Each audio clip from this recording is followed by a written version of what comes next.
વડોદરા શહેરના refinery road ઉપર આવેલ ગ્રીન પાર્ક સોસાયટીમાં રહેતા 31 વર્ષીય મયુર ઉમેશસિંહ મહિડા જેઓ ડાયનેમિક કંપનીમાં નોકરી કરે છે, જેઓને ઓનલાઈન ગેમ રમવાનો ખૂબ જ શોખ હતો। આ ગેમ રમતા રમતા મયુરભાઈને દેવું થઈ જતા બાકી લેણદારોએ ઉઘરાણી શરૂ કરી હતી, જેથી માનસિક રીતે આવેશમાં આવી જઈ મયુર મહિડાએ પોતાના ગળે ફાંસો ખાઈ જીવાદોરી ટૂંકાવી લીધી હતી।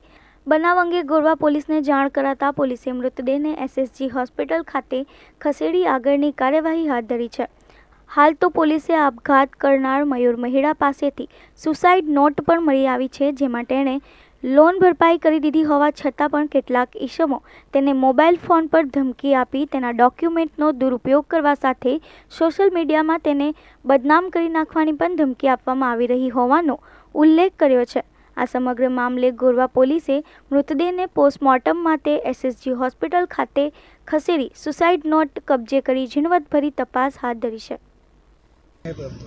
ગેમિંગ એપ કઈ હતી એ તો અમને બી અત્યારે ખ્યાલ નહીં, એના મોબાઈલમાં જ છે વસ્તુ માટે। અને જે નોકરી હતી એ સોઇલ ટેસ્ટિંગ કે જે બ્રિજનું કામકાજ જે થાય છે એના સોઇલ ટેસ્ટિંગની અંદર રિપોર્ટમાં એવો સિવિલ એન્જિનિયરનું કામકાજ કરી રહ્યો હતો હોય તેવી કંપનીનું નામ અમને બી એટલું બધું યાદ નથી અત્યારે, પણ કંપની બી બહુ સારી હતી, નોકરી બહુ સારી હતી। બીજું હની ટેપનો બી અમને મામલો લાગે છે કે જેના એને ન્યૂડ વિડીયો વાયરલ કરવાની વાત એ લોકોએ કરી રહ્યા હતા કે અમે ફેસબુક, યુટ્યુબ એની પર અમે તમારા વિડીયો નાખી દઈશું, જે એને ચિઠ્ઠીમાં લખ્યું છે સુસાઇડ નોટની અંદર। એટલે અમને બી એ વસ્તુ જાણવા મળી જાય કે કદાચ આઈ થિંક હની ટીપનો બી આ મામલો હોઈ શકે, એવું બની શકે છે વસ્તુઓની અંદરથી। બે પ્રકારની કરવામાં આવી છે, એમાંથી એક પ્રકારની સુસાઇડ નોટ જે છે તેમને ફાંસી ખાધી હતી જ છે, બાકી ડિપ્રેશનમાં તો નથી આવી, એમને પ્રેશર કરવામાં આવ્યું છે અને એમને પ્રેશરના લીધે જ એમનું માઇન્ડ વોશ થયું છે અને આ વસ્તુ એમને પગલું ભર્યું છે વસ્તુ માટે ભૈયા।